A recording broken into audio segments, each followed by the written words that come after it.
Okay, we're back on. We were talking about the Ed Sullivan Show. Mm-hmm. What were some of those other variety shows that you were on at that time?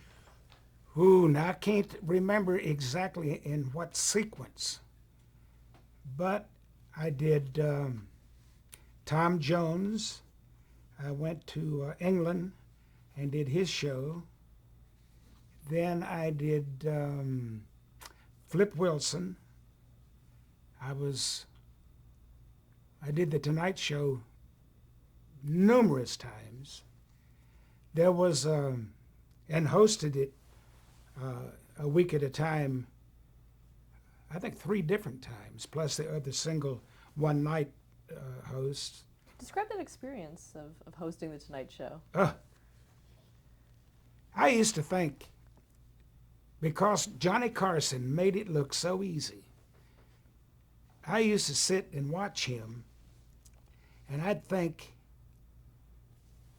what's so difficult about what he's doing? I mean, he gets the greatest actors and personalities and singers in the world, and all he does is sit back and make conversation with them. And what's so hard about that? And then I got to sit in that seat. And all of a sudden they turned the juice up, and it got very hot, and I got very dumb, and I just found myself going, blah, blah, blah. But again, Fred DeCordova, the producer, and Bobby Quinn, the director, and all of his stage crew, and the Doc Severinsen and Ed McMahon, and all of them were so down to earth and so friendly. Now, every time we'd go to break, Fred DeCordova would come up and say, he'd say, "You're doing great. You're doing great. It's going smooth." He said, "Okay," says, "now that guest is up. Now your next guest is coming up. They're going to want to talk about a book. They have a new book out," and he just right up until time for the camera to go on, and then I do just after talking with him, and I had my notes down in front of me, and then I'd start interviewing this guest and get it out. And then all of a sudden, Fred would say, "Okay, you got 20 seconds to say thank your guest and say goodnight." I said, "It's over?" This is back when we were doing an hour and a half, too. And because of those people that were there on your side, and you knew that you could do no wrong, because if you slipped and fell, all of them were going to pick you up. And that's what makes for, and I love live. I was raised in live television, and I love it. I feel very comfortable. The first time I looked at a television camera, I didn't see a mechanical piece of equipment. I saw people. And I played to that camera just like I would play to an audience. And this is back when the cameras, I don't know if the cameras had instead of all the fade in, fade out, and all the things they can do now, this had three lenses on it, and they turned it for a close-up, wide shot, and telephoto, I guess, and all the lights.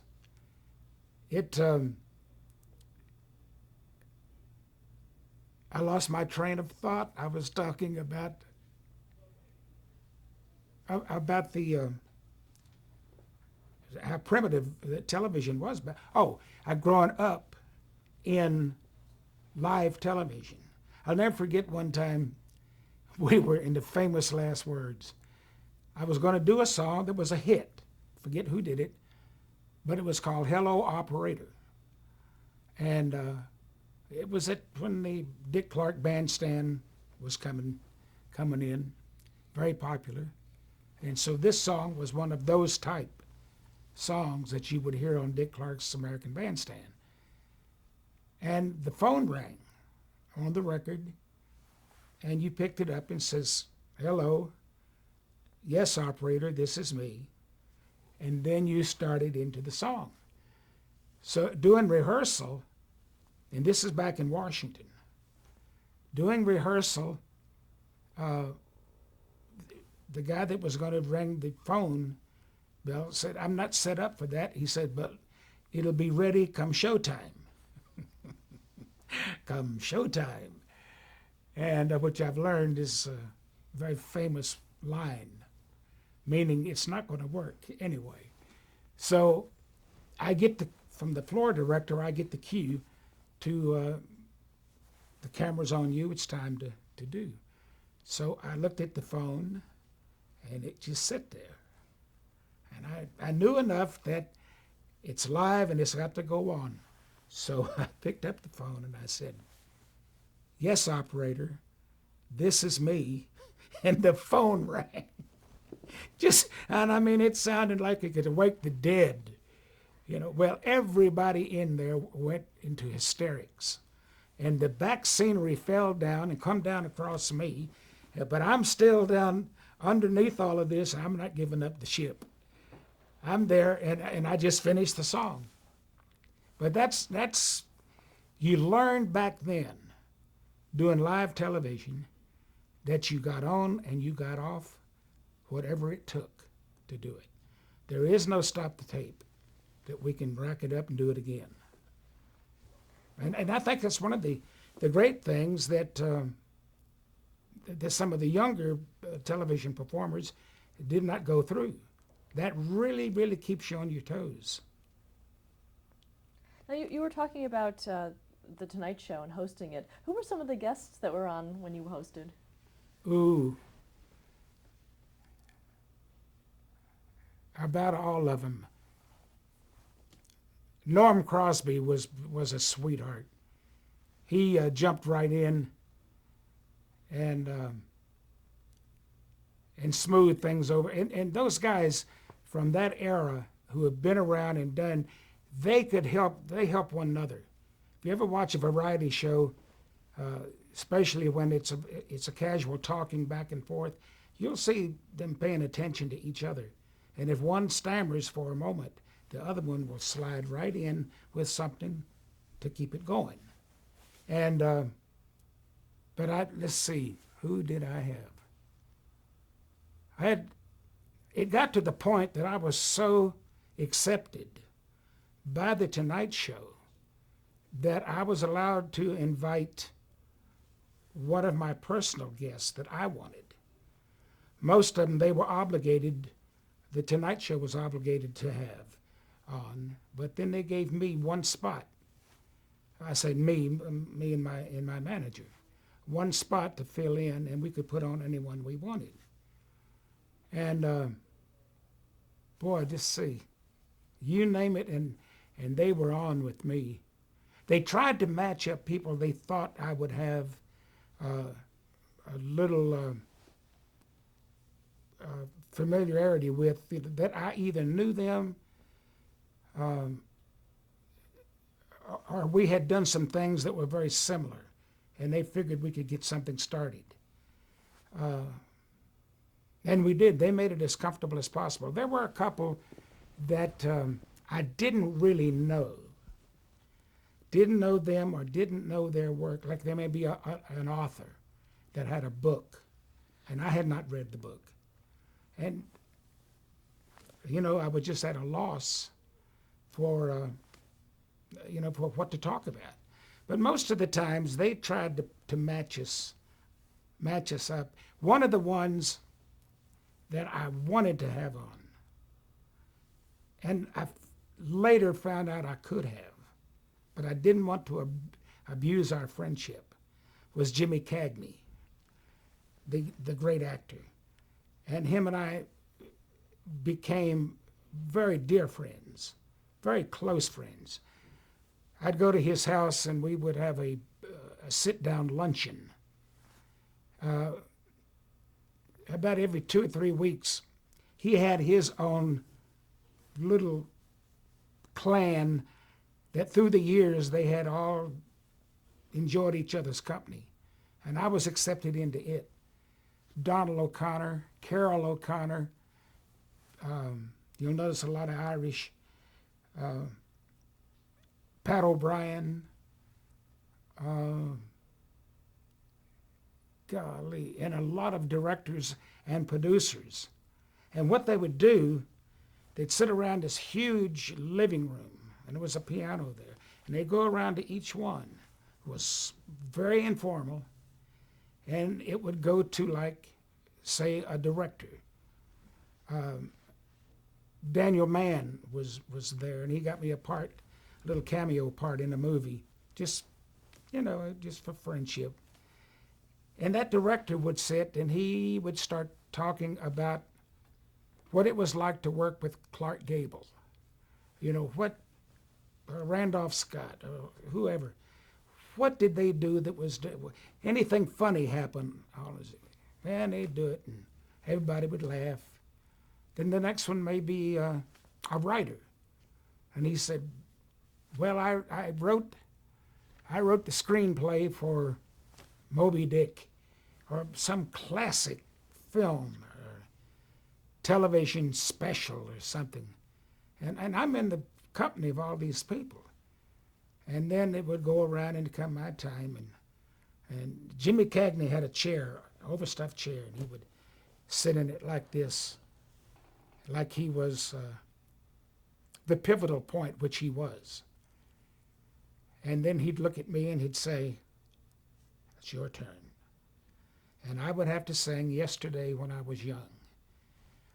And then all of them would take their handkerchiefs out and they, reminisce and get to thinking about yesterday when they were young.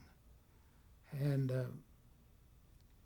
the first night I met Jimmy Cagney, went to his house after I had done The Tonight Show. And I come very close to asking him to be a guest. But he had retired. He had not done a movie. He had not done anything. And he told me sometime before that when you get ready to retire, he said, you have to plan it. He said, you just didn't start a career, did you? You planned some of the things you were going to do. Same thing with retirement. You better start planning your retirement so the day that you retire, you are retired and you're not tempted to come back. Well, they'd send him scripts. They'd send him checks that you fill in the amount, whatever you want to do, and he just didn't do it. So I couldn't bring it on myself to ask him to be a guest of mine on The Tonight Show, because I felt I'd be taking advantage of his friendship. But then later he did that last movie, and I said, who's to know that he wouldn't have done it if I asked him? And boy, what a giant feather in my cap if I could have done that. How proud would I have been? Now, did you talk to Johnny Carson at all about guest hosting? Did he ever watch you? I'm sorry? Did you ever talk to Johnny Carson about the guest hosting that you did, or did he? You know if he ever saw you doing it? No, never talked to him about it, because when he took, first of all, he started taking Mondays off, and he would always have a guest host on that Monday. Then it got to he was taking a week off, and then he would then he'd have a guest host in for a week, or maybe for five days he'd have a different one each night. But you never saw him, and I have a feeling that when he was off, he was really off. He did not think about The Tonight Show. I doubt very seriously. I don't think I ever recall him saying that he had watched a guest host like the night before. He just really did whatever I know he played a lot of tennis, and he didn't go out and tried to get away from it as far as he could. We worked some state fairs back in the early days together, and he and I felt very comfortable around each other. And we would chat during commercial breaks and things. We were in some business ventures together, none of which were successful. And we were in the DeLorean automobile together. And we had a lot of funny jokes about that as we laughed over our tears for all the money it cost us. And but he would always make it a point when I was a guest on the show to come back through makeup, and very quick you could tell he didn't want to sit and chat, but he did want to come in and just say welcome, welcome back, good to see you, where you been? But he wouldn't stand around necessarily for you to answer. He would just pat you on the shoulder, good to see you again. Let's move on to the Beverly Hillbillies, which you did in '68. They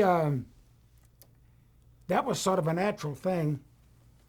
Paul Henning, the creator, Paul Henning, the creator of the Beverly Hillbillies, came to me, or came to Jim Halsey and said, we've written some scripts and we'd like to have Roy come in and do it. Well, again, here I'm coming in, although they were playing hillbilly parts, they were all great, legitimate actors.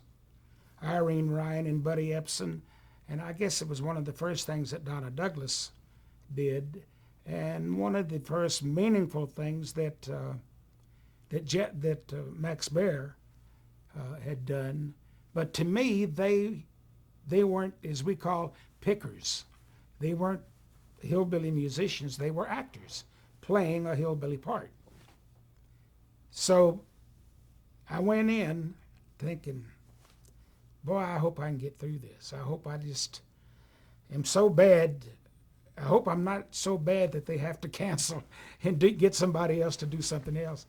But as soon as I walked into the first reading, they were just, as comfortable as they could be, every one of them. And so I just sit down and joined in, and next thing you know, I'm calling Uncle Jed and Irene Ryan, Granny, and Donna Douglas was my first television kiss, on-screen kiss. That ain't bad. Well, talk a little bit about who your character was on the show. I think the character on the show was a combination of me on Hee Haw and what they wanted me to portray. It wasn't much of a difference there. It was just a little broader on the Beverly Hillbillies because there was less music and more of a character. And the first day on the set, I forget where we did it, like Paramount, one of the big studios out there. And I came out of wardrobe with this plaid suit. Oh, Lord. And these yellow brogan boots or shoes and a straw hat. And I walked out going over to the set, and Eddie Albert was crossing in front of me, and he looked up and he said, "Your own personal wardrobe?" And I thought that was great. Hey, that's Eddie Albert. And he spoke to me. Spoke to me about my clothes, but he spoke to me. And so, as I mentioned, I'm the world's biggest fan. And I'm seeing these people. I was in makeup one time, and Robert Montgomery walked right up to me and said, "Hello, Roy, I'm Robert Montgomery."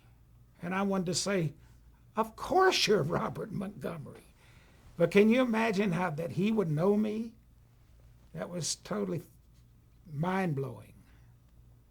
And those kind of people that, because of longevity and the status that they acquire, they become bigger than life. And here he walks up, I see him coming into the corner of my eye, and I wonder if he's going to turn. Walked right up, said, "Hey, Roy," or "Hi, Roy," or "Hello, Roy." And I'm Robert Montgomery, and I said, How did Hee Haw come about for you? Again, doing television. I was on the Jonathan Winters television show, and this was like about September of 1968. And what had you been doing on the show? I'm sorry? What had you been doing on his show? On Jonathan Winters?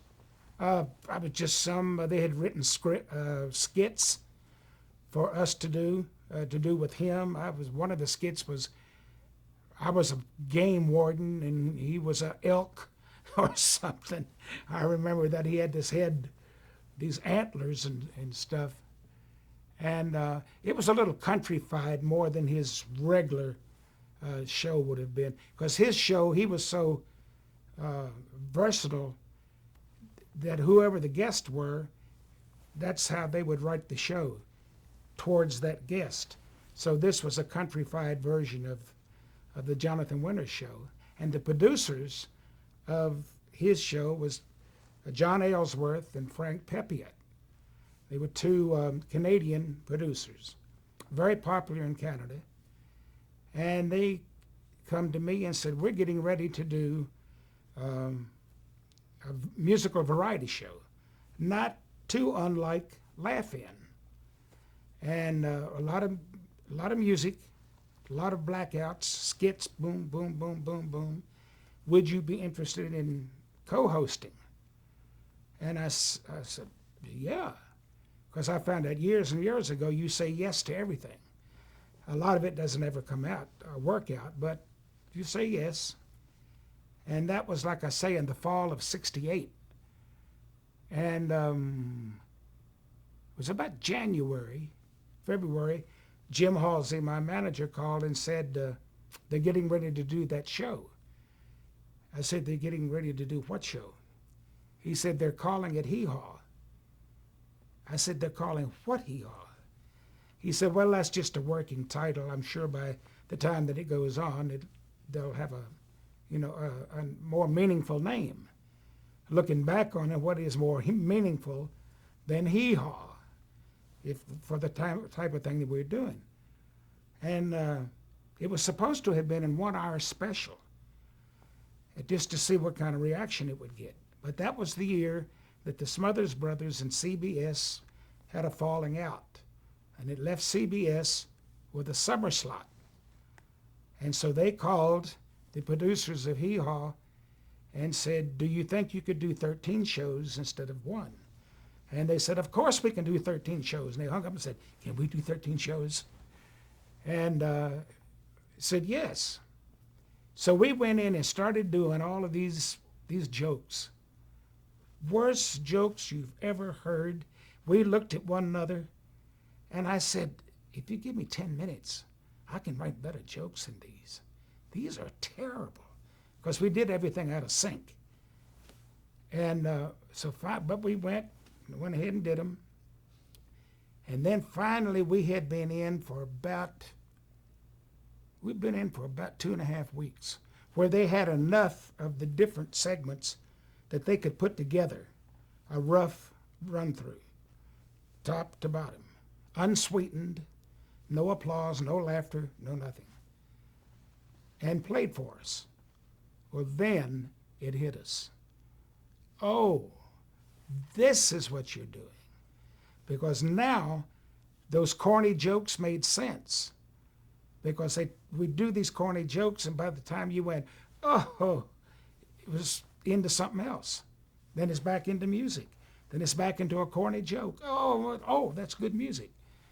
And so now we saw what they were. It was never a dull moment. It just click, click, click, one thing after another. And it finally dawned on us what they were doing. We had no idea. In fact, all of my people, my manager, the people at the agency, consensus was, it won't hurt your career too much. I mean, you can outlive this. It's not going to do that much damage. For the first week it went on, it blew the top off of everything. And the second week it was on, it was just astronomical. And it left CBS with nowhere to go. They had not planned on it being a success. So come the fall schedule, they had no place to put it. So we come in as first alternate. The first show that didn't make it, we would take the place of. So we came in, Leslie Uggams, I think, had a show, and it didn't gel.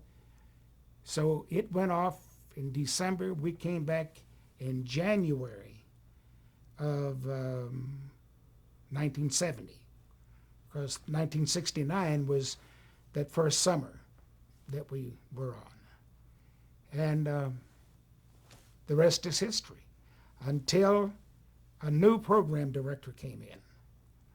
And I guess they were getting a lot of, a lot of people laughing and saying, boy, CBS, what does that stand for? Country Bull? Or I had to look up the first time I ever heard the word bucolic. Oh, it means countrified or country. So we went on in 1970 in a regular time slot. We were on 2.5 years. A new program director came in and said, this is ridiculous. They moved us around, and the audience followed us everywhere they moved us. That didn't work. So they put the Beverly Hillbillies, the Green Acres, and Hee Haw all together on a Tuesday night. And then the guy says, look, 2 hours of hillbillies. This is ridiculous. So canceled all of them. So that's how they got rid of the Beverly Hillbillies, Green Acres, and Hee Haw. Was to bunch us all together and then say, nobody can stand 2 hours of these hillbillies. Do you know who that was that did that? I heard, but I'm not certain enough that I would want to use his name. But because it's only,